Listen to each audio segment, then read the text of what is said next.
This video is long for a reason. For modding, like weather, has seasons. This glimpse into me modding madness shows me mind working under pressure, documenting the reality behind the scene. The working mind of modding in its raw form is elemental, and one's mind is often used in fragmented, splintered form, so as to aid prodding potentials from all angles. This film is about modding in action, not one about satisfaction in or of an end product or creation. Me mind is tired and I fiddle with the coil more than needed, because modding comforts me and I learn to hear this coil's voice as I prod.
One side is higher than the other.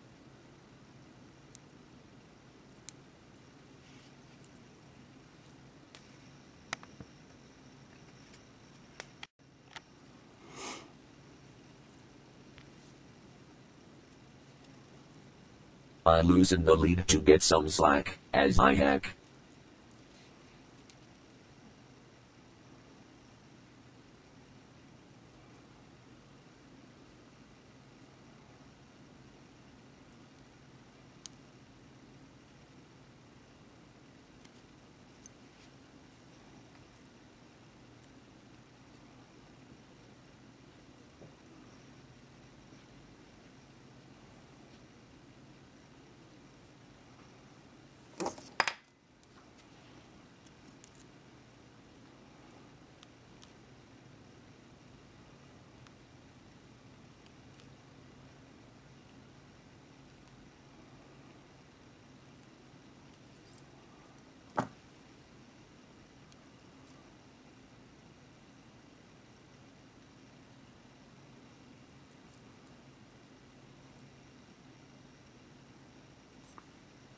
Notice, I use flat smooth micro pliers to do the wire flattening. I need to make a mental note that the sweet spot is in the middle of the pliers curve. Too far back and no grip happens. I repeat that too often. I am an airhead. Just look at me profile image.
Me do not draw the wire too tight, because when clamped it often gets pulled a little tighter.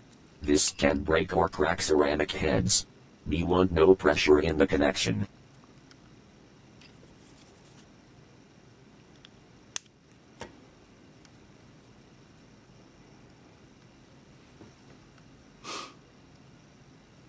That is one mess up looking coil. I now shall pick it out and spoil it with attention.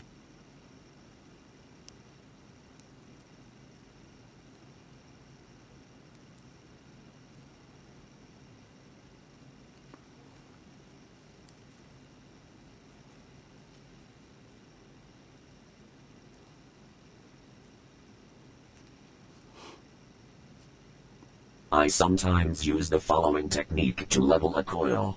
A slight gentle finger press downward also helps the method.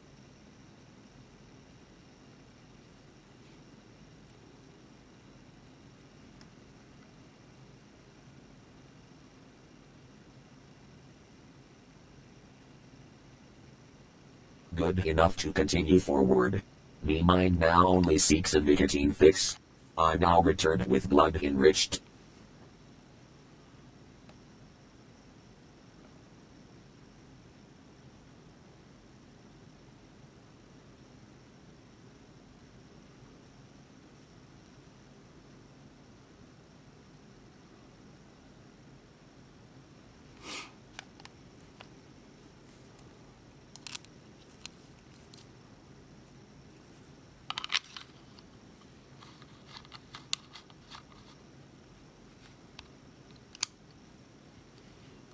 This coil's wire was not measured with precision. I know that it should be approximately between 2.4 and 3 ohms. The Dream Atomizer is steel and has its own measurable internal resistance as well. This reading can and shall be brought down to where it should be. A high ohm reading is often an easy fix that can be settled down. A low ohm reading indicates an issue that needs a harder look for a short to be freed up often from the underside. I have no such worries here.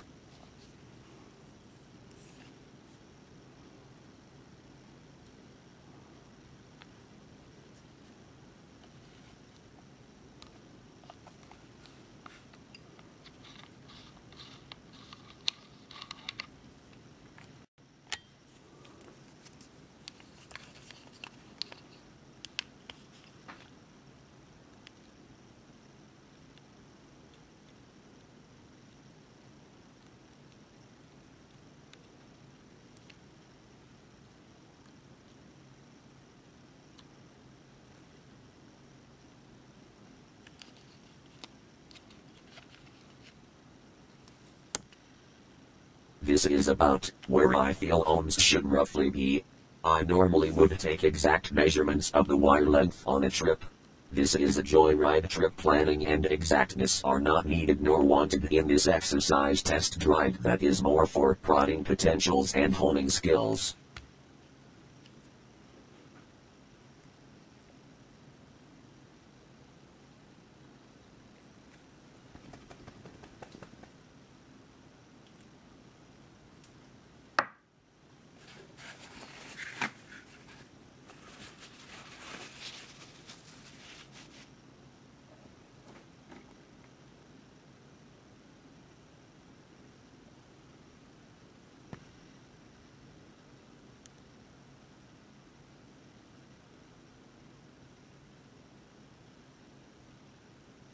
I have no plan on how I want the wick. I am merely running on autopilot at this point, letting me mind do as it pleases. No second guessing myself before acting. I am training myself to film one-shot segments whilst exploring unknown territory of a dream. You are witnessing in the moment trial and error training to yank me yoke. Think of it like yoga. Like done by Yoda. Swinging his lightsaber on a pagoda standing on one leg after someone dissed him off.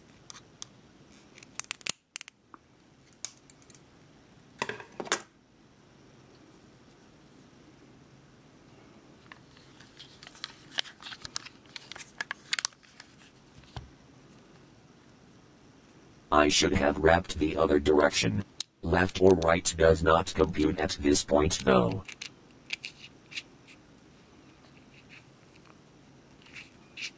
I should have additionally removed the toothpick, as it protrudes into the vapor chamber.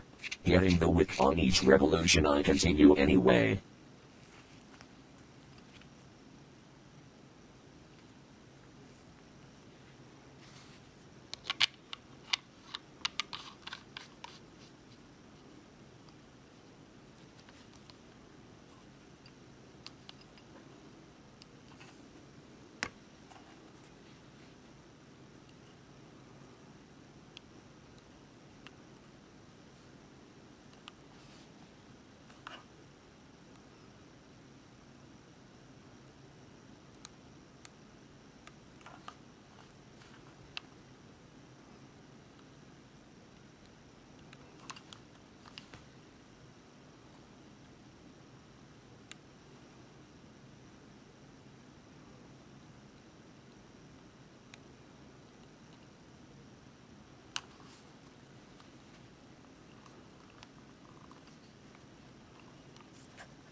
I notice me ceramic builds often register a little higher than the wire actually should read. Me call this a long partial ground short, as opposed to a danger short. I feel one factor at play is the rolling of the cotton builds a static charge. The coil wire additionally is not always completely oxidized yet well at first. It is also possible the dry ceramic surface may additionally conduct electricity better, but only slightly so due to the static charge in the environment. I notice it always disappears fast once wet and the coil gets coated a bit.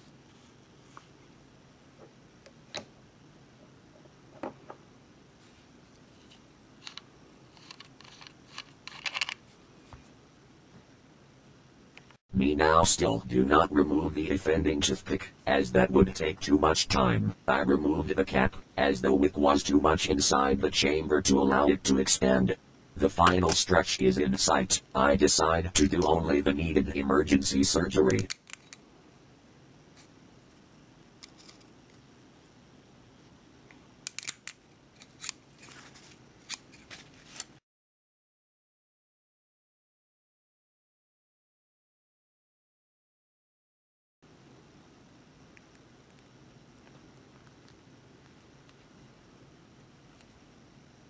Me heart sinks a bit, as I realize I should have made the positive pin to a tad bit shorter.